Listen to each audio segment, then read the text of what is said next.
Topesi bino mbote bino mesana kolanda biso na émission Église Réalité toliki te bozali bayike liboso betando eke na bino pona kosombiki na makanisi biso na bino Nzambe apambola bino a bakisela bino ebele na likete ndenge boyebi na émission tozalaka biso moko te tozalaka na invité spécial oyo tosombiki na makanisi na ye omokolo moyalo tozali bongo na l'homme de Dieu Fire mwanakiaku mingi bamesaka kobenga ye Fire.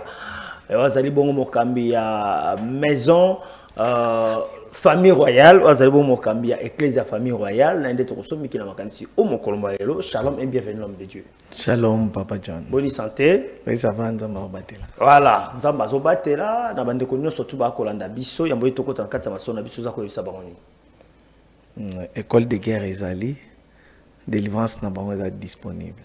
Délivrance na bango eza disponible. Alors tomoni yo kotala yo ndengo zalaka oza ndengo na témoin métamorphose moko esala misuki ebele mandefu ebele. Pourquoi? Oui, yango na banda qui déjà koyebisa bango école de guerre ezali, c'est-à-dire que soki omoni naza boye parce que depuis le 1er juin au 6e édition chaque mois de juin église famille royale nanga moko to organisaka milulu otobengaka école de guerre et na milulu wana tozaka en jeune mibali tokatsaka soki te basi bachaka botete ba plante te bazaka en tout cas normal et puis tozaka na jeune ti 15h et tola en église tola en AC donc voilà raison ya transformation nanga. Voilà raison de transformation na yo olobi école de guerre. Yes. Voilà tokokoba. Bande nyonso ba kolanda biso tozali na moto na Nzambe bamisa ko benga Fire. Alors toko sentir que Fire na ye est-ce que ça Fire ya kombo ou bien ezalaka ndengo wana. L'homme de Dieu ça fait un bon moment to oleki lisusuté o monani lisusuté. Ozalaki na Zamba ozalaki wapi nino bande ko sala. Te o non ke na Zamba batu bazaka te. Ah mais batu bele ba Zamba il faut pour au sel Nzambe bien d'être milulu ozana ngolo kola école de guerre esenga ozana Zamba. Na Zamba batu bazaka te na Zamba banyam bazaka na Zamba. Donc kenda Zamba te na kenda Zamba mais na ok Zamba omona na te boy poani. So na ke Zamba za ngamo et puis yo po yeba te. Donc so na ke Zamba za pona za libanda donc na za ki libanda mais na za trop concentré na église. Makambo za koleka na église prophète Fire na bien prophète apôtre. Oui, naza prophète et puis je suis parmi les rares prophètes authentiques de ce pays. Prophète. OK, prophète. Sakoli Fire. Bande ko ba Rolanda biso makambo ba prophète bokomi ko sa réseau sala pasi mingi. Te ko mona prophète moko Mugisha. Prophète Mugisha aleki alobi na bato ete na fingi bino. Afingina ba mama banzoto ya sima ya ba mama na etando yuke ya ko filmer moko alobi ya ba mama na bino. Est-ce qu'il y a un pasteur ou un prophète à cause d'un pideur? Tout est permis dans Mosali Nzambe. Dans le bango chaque fois Orokiko accepter qu'il y a les faux dollars sur mon vrai dollar. OK. Donc c'est à dire que il faut justifier que le est faux. C'est parce que vrai zali. Okay. Je pense que ceux qui netio na idée na yo soko remarquer que makambo asali ezo justifier qu'il faut na et ba que vrai zali. Faut et confirmer que vrai zali. Et loko jamais ebimaka ya qu'il faut ceux qui ya qui vrai zate. Donc pour ça que manifesto na lati est faux. Ndeni mutayebi que ça faux. Parce que à mon anga vrai nango. Donc c'est-à-dire que bon quand moi te ceux qui ont constaté na kati ba prophète na kati ba pasteur mutu moko au selon constat na o ya ngate ya yo elobi ke mutu mondenga sali aza faux c'est que mais ba kana ba miracle mabe authentique à l'époque. Miracle tende mutu sala musa Nzambe Bible lo ba nyonso na mona ko telo to soigner te normalement il faut te soigner te normalement il faut te bunda te il faut te mais ça pour peut-être il y a des bébés Bible lobi bokoye babango na ba miracle te mais bokoye babango na misala na ba fruit pamboma et puis na lobaka loko mususu ona tapaka c'était sur lango et ça aussi lié na problème d'éducation. OK. Vous savez il y a quelque chose qui s'est fait dans la conversion à Moutou. Et liboso ezali amélioration de ce qu'il est. Yami balé ezali détruire ce qu'il est. l'amélioration de ce qu'il est, c'est quelqu'un, Moutoumousou, depuis abotement dans la famille, on a des bafinga ate. Et ça, Moutoumousou, a bon li monté ma mère, tina qui paya mela masangate. Ok. À ça la peine éco beauté. Donc, on dit tout le temps, on a un pidic, et nini, ata, au bengi pasteur Marcelo, te nini. Yé, pona yé, à tout le monde, on dit ni bateau batara ba un pidic. Pour nga, ata sans Jésus, n'a pas un pidic. Ça, c'est question d'éducation. Ah, ok. Vous voyez? Alors, on a l'éducation, maintenant, Jésus vient pour améliorer. Après, deuxième moussou, l'amélioration, si je ne fais pas ça, ils ont sous-caté pour l'éducation, mais c'est maintenant pour Dieu. Alors, moussou, c'est quoi? Il faut détruire l'éducation. À quoi là déjà n'est fingelo? Yécoute donc. On pasteur aza na tolérance te. Aza déjà même na bandi mieux na obeta. Question déjà d'éducation. Parce que Moutouana il faut que ça travaille à détruire en haut pour maintenant semer une chose. Alors ce qui yangola na te na lobi na parler na débit.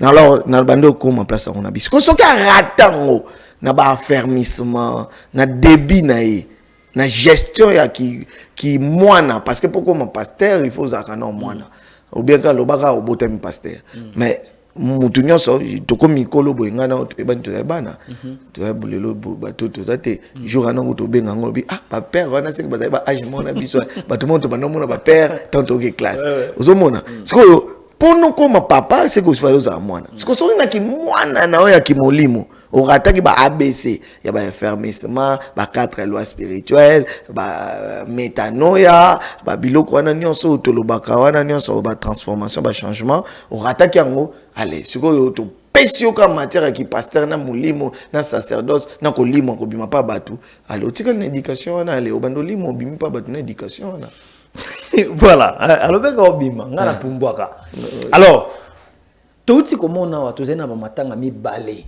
ya minene bona benga ngobongo matanga eza ya minene ya mkeza ya raté mais to comme ça qui ngo venu mais comme ya minene parce que Marcelo ku abungisa moi sinaye kimia epe mana molimo pe molema ya maman Blanche et na pasteur Barout Kasongo. Alors qu'est-ce qui s'est passé? Tomoni prophète de Niles alors baki il a prédit a prophétisé qu'il y aura un grand homme de Dieu à Koufa et na moi si mosala nzambe mo amnene à Koufa et susciter débat et puis Denis Salobi a koyi koloba simana yango asengi pardon balimbisa ye asengi na pasteur Marcelo mais pasteur Marcelo na message dans lobby j'ai pardonné à messieurs Denis il ne reconnaît pas que Denis est un prophète pardonne le cours à mosala nzambe phrase na c'était sincère aux rapport à ces pays sabatu pour lelo na 7h basoda bazalaki na ndako ya Denilesi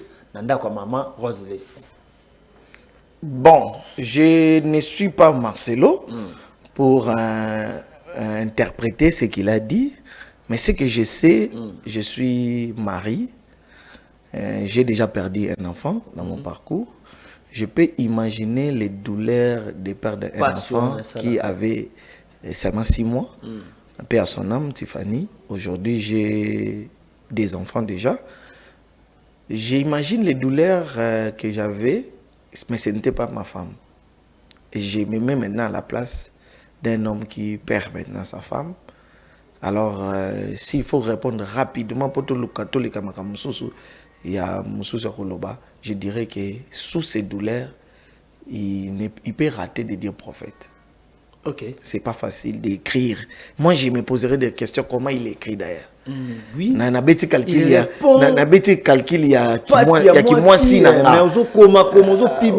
en tout cas, je me pose la question si c'est lui qui je me pose la question pendant 40 jours. Je me pose la question si c'est lui vraiment c'est écrit.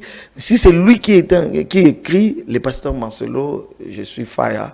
Je vais te conseiller d'arrêter d'écrire. Parce que ces temps ici, tu as une douleur. Nous on compatit.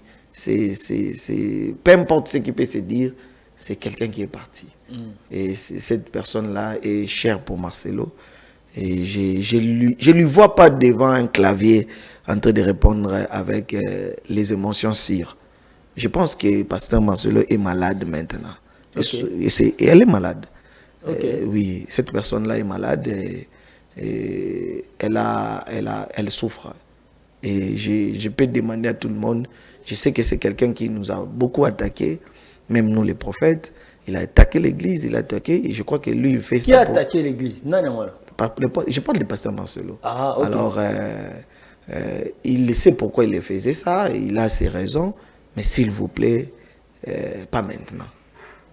Laissons-lui le temps, pas maintenant. Tout ce qui en est temps. Pasteur Marcelo. Parce que nani, on a compris maintenant, c'est quoi Azobela?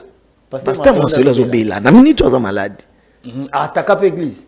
Mais batu baluba bongo nga ataka ngate mais batu baluba ko ataka ba prophète ataka banani donc biloko na nyonso o bazoloba na ngati ko na sengeleli pas maintenant. Mais réconciliation babi matanga na ye akufaki pour réconcilier batu tango nzambe moi sine akufaki pour réconcilier batu apesiye ba mot o akoyi kokoma kuna.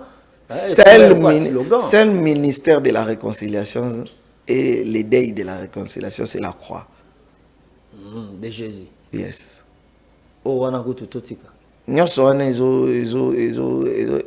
Mais réconciliation avec qui? Parce que le pasteur Marcelo avait un problème seulement avec le prophète Joël Francis. Est-ce que le pasteur Marcelo a un problème avec le pasteur Atoms? Bah bien, ça y a un problème na Moïse Mbiye. Mais deux personnes, un pasteur, bah ça combien d'abisso? A un problème dans la terre? Tout se réconcilier. Mais c'est comme ça, c'est la loi de la nature. Est-ce que des années est-ce que bateau ba TV nga bon? Pour les qui na TV. Bon, prophète, tu veux bien on s'ara mon commun, bon, tout que des coquel okendo. Au lobby bozana école de guerre. Soko ki non, avant to kotana, on peut sabiso sport wana, il y a école de guerre total anan. Et tu rezonga pour nous retourner à mituna par rapport au biso toromona na sport wana. C'est parti avec Clovis Kayembe.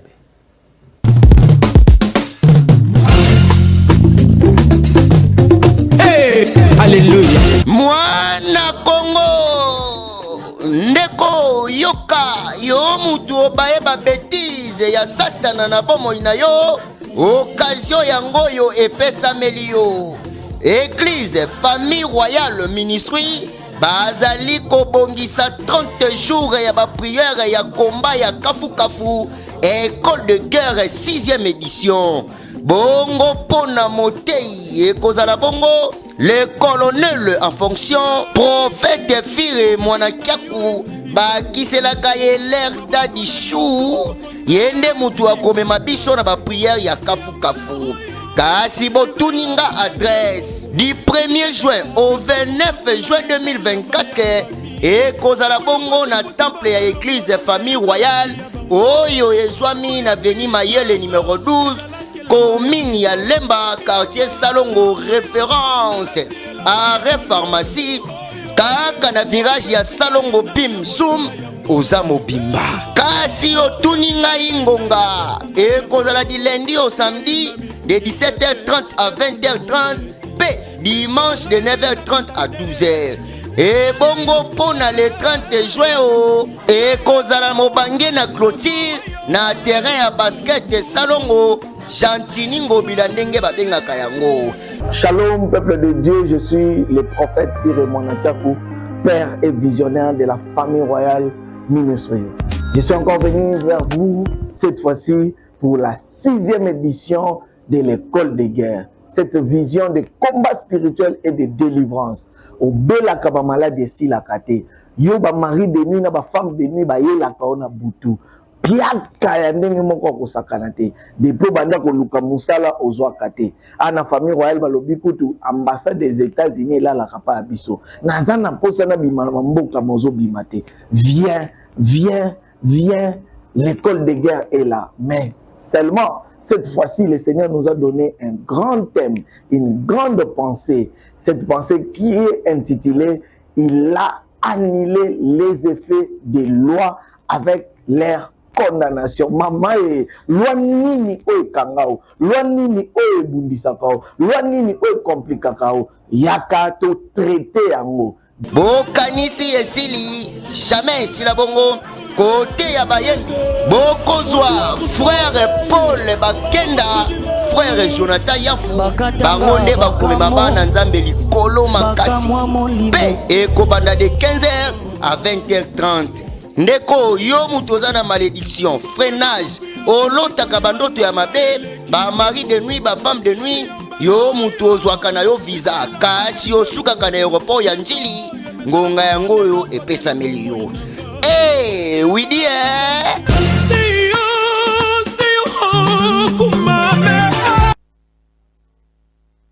Voilà, école de guerre, Tokota, directement dans ma solo.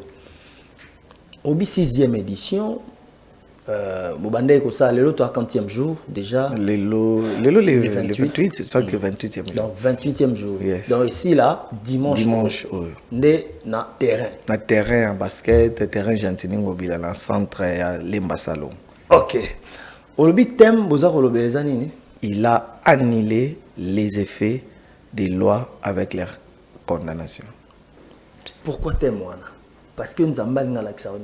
En fait, dans le thème wana elo kaliboso dans ça les aké, j'ai compris que ma prophète, mais ma prophète a baran ngate, prophète pe ba lolenge ngate, ba message ko yibisa bana banzambe mingi ba message à condamnation, mais loi moko pauvreté kanga bino.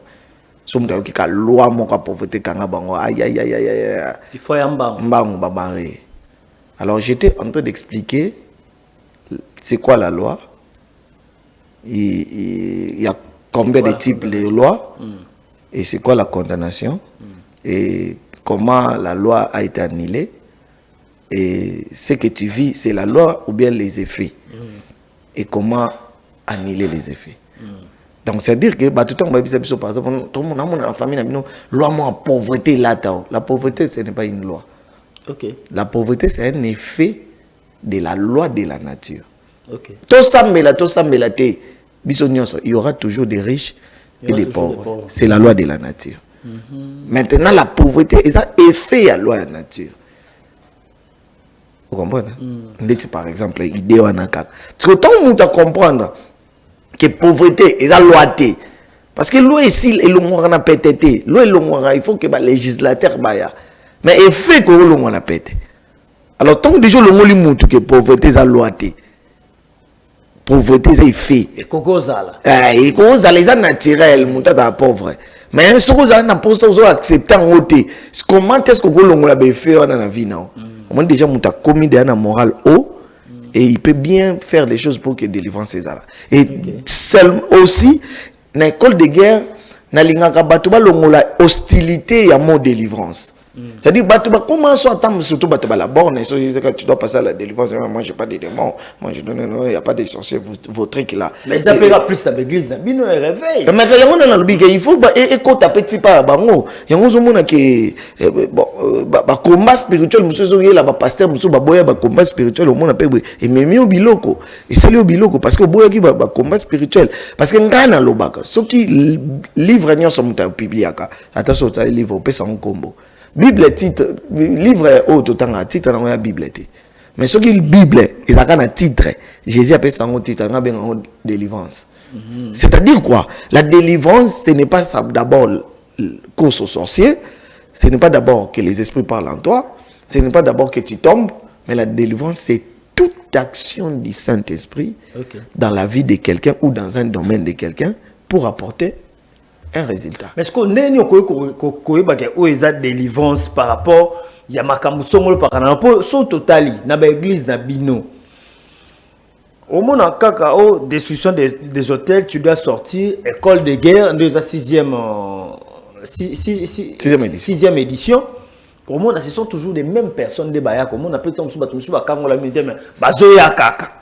Mais il y a une place où l'école de guerre et l'ongolango. Pourquoi? Parce que les gens pensent quoi? Les gens pensent que la délivrance est ça que Mouto a koya qui a télémé ba démon ba lobongo kei. La délivrance est ça ni na lobby que ça action du Saint-Esprit dans ta vie ou dans un domaine. Pourquoi il faut y a kakaka? Parce que aujourd'hui dans un chômeur na komi na longo na chômage. Le Saint-Esprit m'a visité, il a fait son action dans ce domaine-là et j'ai un résultat. Maintenant, quand tu as chômage, je vais entreprendre. Maintenant, dans l'entrepreneuriat, ils ont bloqué. Bambiche, tout ça. Alors, je prie aussi que le Saint-Esprit puisse faire encore une action pour que nous ayons fondement et que mes activités et que Liboso. Et j'ai toujours besoin de l'école de guerre. Par exemple, Nataki Mouta, t'es orgueilleux. Je parle maintenant de l'action du Saint-Esprit dans ta vie. Mais dans l'école de guerre, on a maté un mot, on comprend que orgueil est orgueil. Orgueil. Mais t'es tikali.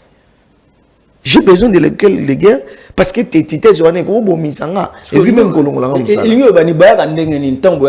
école de guerre. Il y a des gens qui sont colonels. Et ils ont renseignement. École, il y a des école sans autant ça. C'est quoi? Il y a des colonel. Donc, ce qu'on va bazar bambolombolo, ne bandim. Ils ont armé. Il y a même le président de la République à l'Obagion. On me dit est tout potana. Est il est là depuis tout coup. Le président avait dit ça. N'a évité ceux qui va conseiller va rappeler, n'a va tika vous rappeler parce que bon bazar ramsala mso bali bon mais va rappeler. Le président avait dit nous avons besoin des écoles dans ces pays, des écoles de guerre. Il avait même dit ça. Donc c'est dire que est-ce qu'on a une école de guerre? Mais généraux on a beaucoup foot bon pour l'année. Mais on a quatre armées. Il y a des enseignants. Mais on a créé une armée. On a quatre armées na biso. Armée de l'Éternel. Oui, armée de l'Éternel. Et donc je suis membre de cette armée-là. Je suis un professeur. Non, je suis un professeur dans l'armée de l'Éternel. Je suis un professeur. Un des professeurs de l'armée.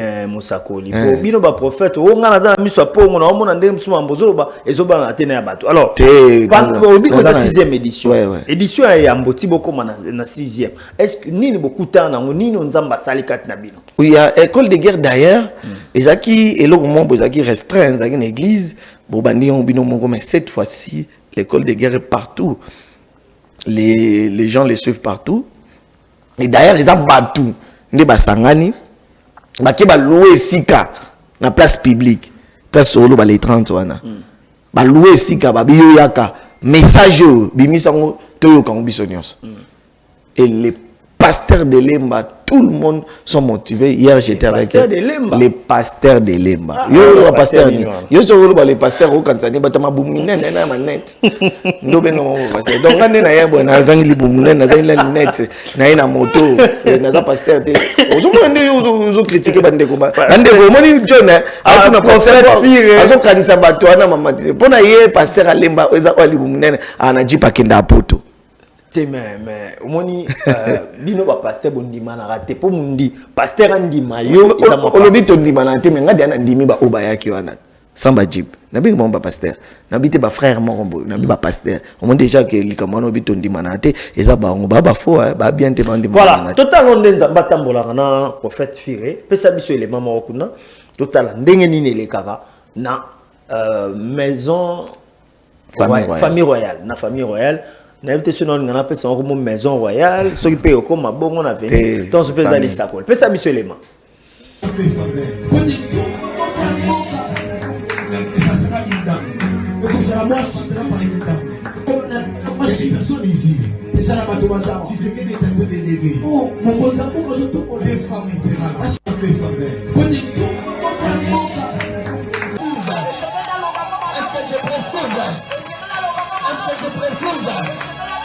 Je suis en train de faire respecter dans mon esprit. On est en train de me dire les 6 mains. Et je suis en train de voir quelqu'un est en train de faire une valise. Et s'il est en train de me parler l'éternel comme prophète. Parce que même du 6 mains, l'un de nous ici, quelqu'un de nous ici aura déjà un cousin.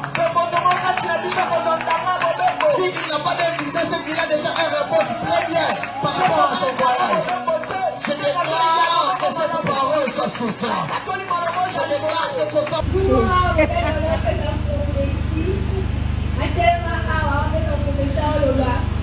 je vois, est-ce que je peux préciser, c'était le 11 avril, le jeudi. Et puis je vois quelqu'un, alors ça va valise d'ailleurs le 6 mai. Soit il aura une réponse pour son voyage, ou entre nous, l'aide de nous voyage.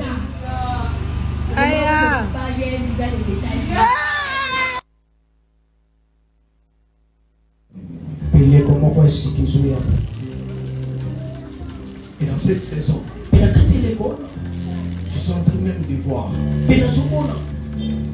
une réparation politique entre le président de la République et les gouverneurs Gentini Ngobi.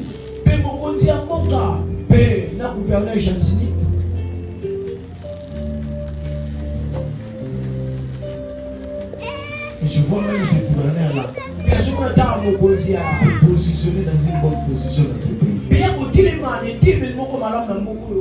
les gens qui étaient en train de lui parler d'un exil. De sortir dans ce pays. Mais il restera. Et il y aura une bonne position politique qui nous sera confiée. Dieu est en train de lui faire accepter.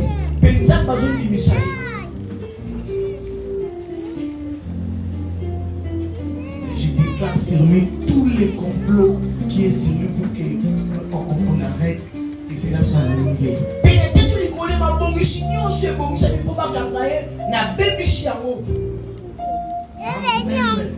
Faire rater les présidents de la République dans un coup d'État.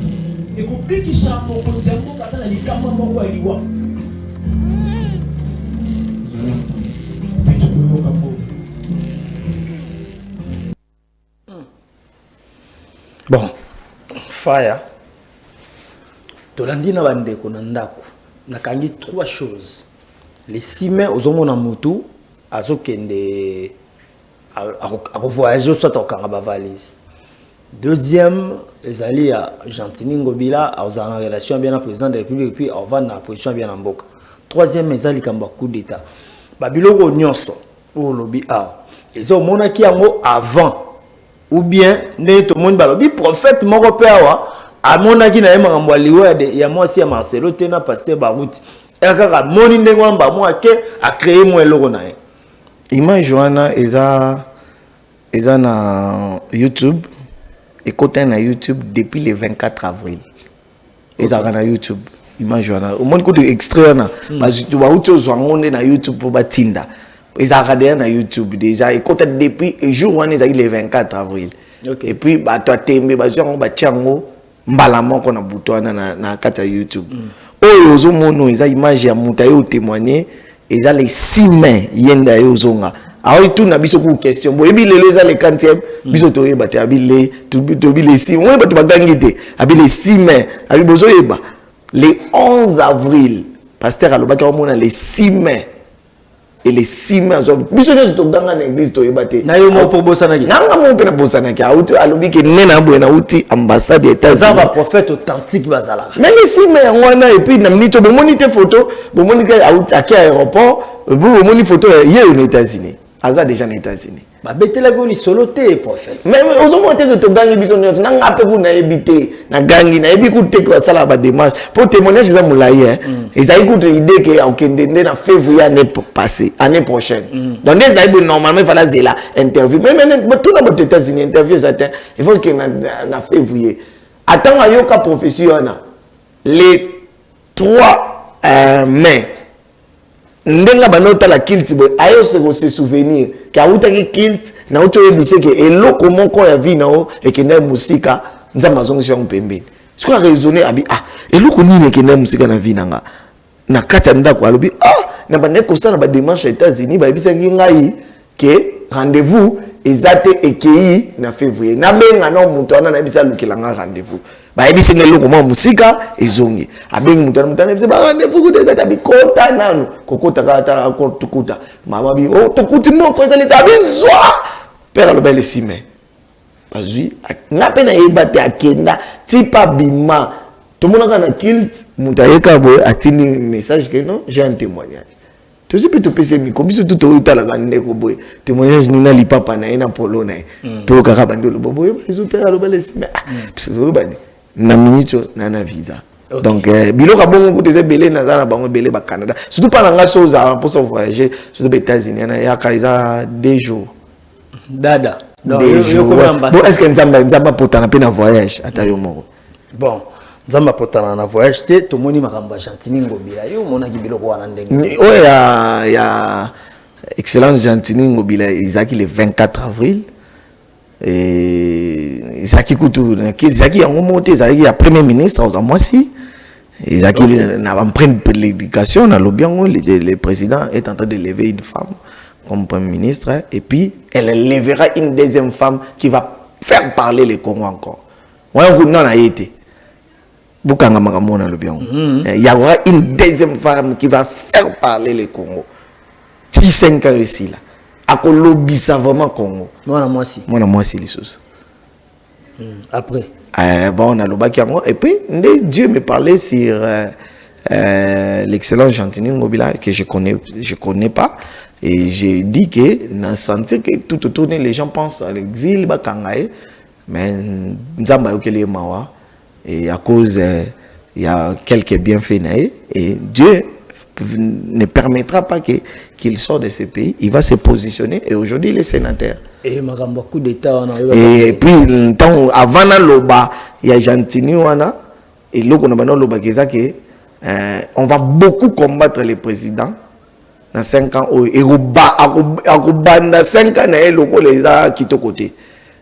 Mais aussi ça 5 ans à décollation et on peut s'abiser au kata. Mais comme signe, ceux qui battent le président, depuis le 24 avril, comme si qui te côté,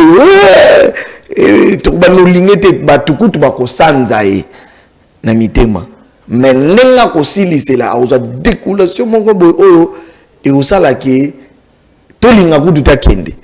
Alors on a comme signe dans quelques jours, vous allez entendre, le Congo sera bougé. Le coup d'État très confirmé, mais où est raté président, il a vraiment musicané. Et je crois que ça s'est déjà fait. Ça c'est pas pour la première fois. Mais biloko zolo ba o so zaki ka omeka ko ba mabe pona ya au moins ndeba bengo robima na chaîne à terre. Mais obetaki ba biloko authentique ba okina ba c'est déjà dit biloko wana ba lobai na bango mais soki ka ko betaki libanda robima te na chaîne a. Nambe siko ya mboka na biso ya ngwana siko. Moi je demanderai aux gens qui sont au circuit présidentiel, qui sont avec les présidents, ils ont qu'à prendre ma prophétie, mais même en termes d'intercession, de soutien spirituel. Oui, biso génération Oyo. Non seulement tous ça sous confiance non seulement tous en bon nini imagine les locaux de vrai pasteur pour pasteur en les aïe bazar ba pantalon autoboka ba nini on ba luka ba on est bien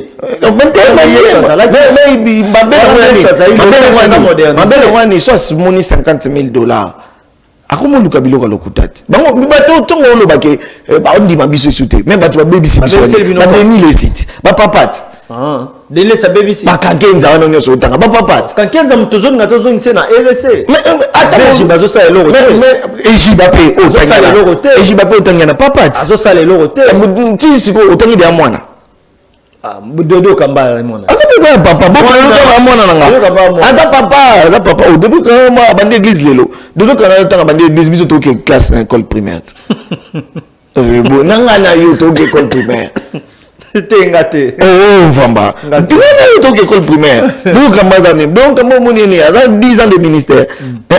Donc, comment bandi par exemple pasteur biso to bana. Par contre, ba BBC. Non, papa. Tu sais quoi autant moi.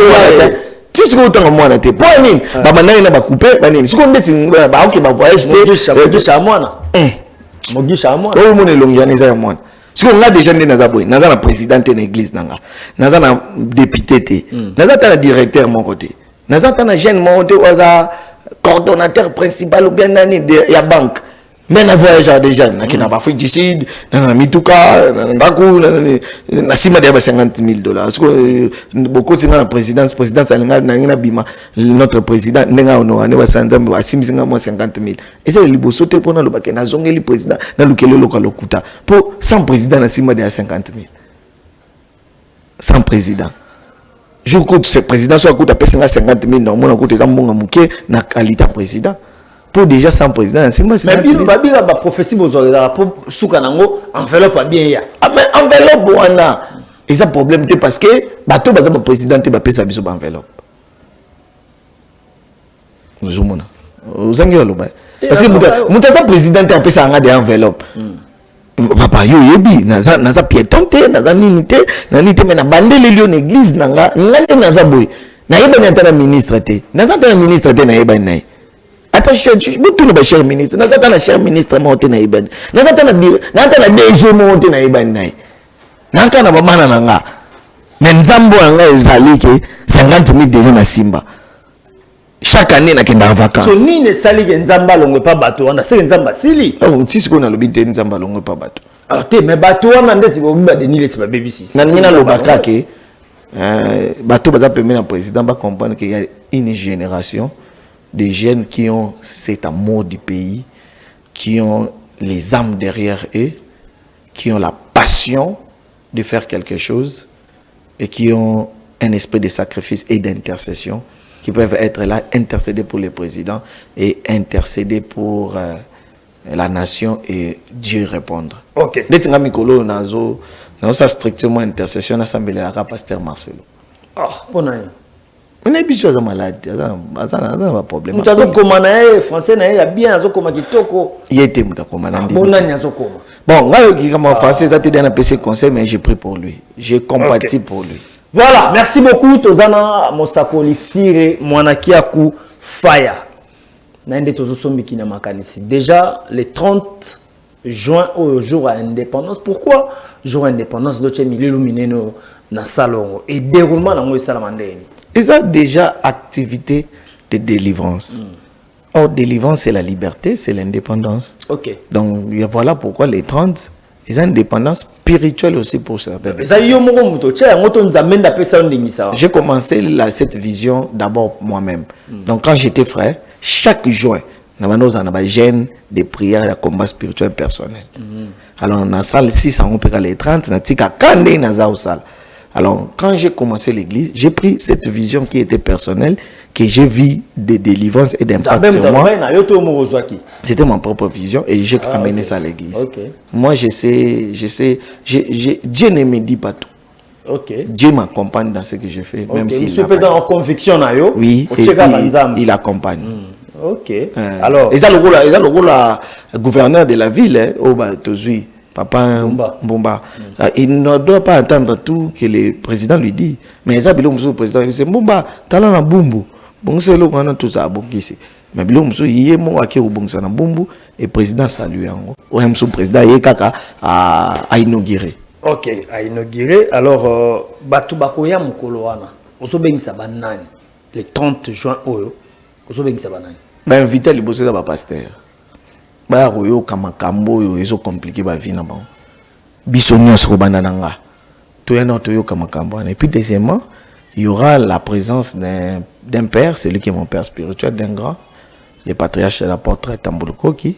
Okay. Et je crois que bah pasteur wana nyonso ba ozala na besoin condoléances na ye auto ko bungisa papa. Oui, condoléances à papa tous akili wana et je crois que ces gens là ils seront bénis d'être bénis par ces pères là, ces patriarches et puis tous les fidèles il y a ba église nyonso et eza makambo ya église eza makambo ya mutu moko te eza makambo ya mboka ya mboka pe nzambe nde azo zwa lokumu. Alors je pense qu'il faut ba fidèle nyonso baya et puis troisièmement na bengisi ba païen nyonso oyo ba aussi ça komela masanga na baba ba tchétché ba nini tout ça oui na uta kuna na bota mon pasteur ba oui na bota mon pasteur te. Alors so ba silisi comme tu bande 15h à 21h ata ba 20h 19h ba kota déjà ba yo kapé makambo nzamba na bango idée nango par rapport ya emeleli na bango adresse za côté nini na centre commercial et Alimba Salongo les 30 alors tous les frères Paul Bakenda animation ils ont vraiment une journée de célébration et puis tu peux si moi message manqué et nzamba même biso ndenga okamba biso. Alors bandeko baroya surtout ba chrétien ou bien ba tout bazana ba problème ba luka ba solution ba ya na attitude ni déjà lelo to continuer lelo na lobby tous en église famille royale ils ont avenue Mayele numéro 12 na sima église à Dodokamba avenue on est dans sima église à Kala Dodokamba et à Kala Dodokamba avenue on est à Tozawana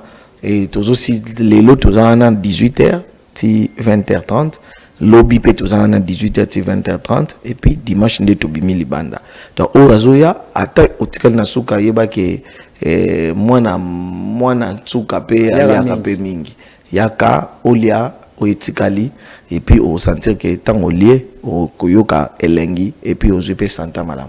Donc comme na souka na bande surtout balandi biso zo bisa bango nini au bandeli adresse ya sika activité kozala et puis place bozana pour lobi pe kozala. Lelo ezali lobi. Alors, on peut ici sur adresse et puis programme sur son dehors, il y a les 30, c'est besoin de programme sur l'église, dans le jour où il y a à peine combien, on est ici bandeko. Ok, l'église est la famille royale ministry, est la Lemba Salongo, avenue Mayele numéro 12, na arrêt pharmacie La Kinine. Au communiqué, on a surtout une famille royale, au moins d'ailleurs pancarte et puis soit aux Zuka avenue, est la Sima église, il y a prophète Dodo Kamba et culte chaque lundi. On a culte d'intercession et prière, tout ça, kaka, de 18h à 20h. Et deuxième culte, il y a jeudi. Il y a culte, il y a combat spirituel et enseignement. Il y a à partir de 18h à 20h. Et puis, troisième culte, il y a culte d'adoration prophétique ou de la prophétie, ou moi, il y a dimanche, de 9h juste à 12h30. On est à Makam Nabiso, normalement, il y a mercredi à partir de 16h juste, 20h juste. L'église, il y a la présence à moto. Na combien? La présence à moto à Liboso. La présence à moto à Liboso. Donc, oui, Liboso na yambio. Na combien qu'est-ce que na présence? Ah, donc, je rappelle c'est l'autre. Na présence, donc ça y est na yambio. J'étais zaté. Liboso, na lobi Liboso. Attends, le ministre toujours dans l'air. Oh, mutaïla yi. Otuninga combien na présence? Ko mutana na yeba combien na isa? Pour la église beleza au komika boyo, pasteur ya mboso pas tu vas aider. Au pèse moi $100. Mutunya sa yeba ke a dépensé combien selon transport na moyen salika commande. OK. Nde yambeli combien na yangwana. Mais sinon nazawana et puis je sais pas s'il faut donner les contacts. Oui, il peut ce numéro, peut-être tout le monde a appelé pour ça soutien pour suivre ici l'été activité bon ça tombe sur sing un peu ma coquille, tout le monde na moni na baki ça tamo. Ah oui, c'est ma coquille de là. Il faut un podium, mablo tout on a soutenir l'évangélisation et toujours penser que l'obit tout ça carnaval. On a besoin à soutenir en gros. Attends, carburant moto. Oui, aux alamalamu pour les voix de Dieu à Tindi. Bon, on a numéro MPSA ou bien à contacter qu'un numéro, même numéro MPSA, on a 081 61 45 681. 081 61 45 681. 681. Ouais. Voilà, voilà des numéros na bino. Merci vraiment. Bah ya belé, bah mon année belé la activité à les 30. Hier aux alokumu, bah vie ont changé et l'école de guerre particularité dans la délivrance où ils ont qu'à démonter mais personnel. Tu sens que ta vie doit changer et puis enfin tu as cause bénédiction il y a patriarche apporte tambol koki. Tu peux se mettre dans le numéro là biso. Merci. Tu le quittes tout homme que vous accueillez. Merci. D'abord, sur Bolandi Bisso, tout ça qui n'a prophète Firé, c'est vraiment un ami de France pour moi. Comme on a mon inga na yo na kondi ma grâce on zamba salae, azamo sale nzambe a tiko tak et na mona yango même l'église na e, qu'on a kendaka na zoa pe yanga et à chaque fois quand je parle là-bas na zoa yanga, bon me kanzambe na e vous allez décider na malba na ende tout ce litono. Na émission église réalité mon commun le secolo sur masia zonité na likete to ruta nous konza ko na même on a numéro sika butika malamu o mabota mabino shalom.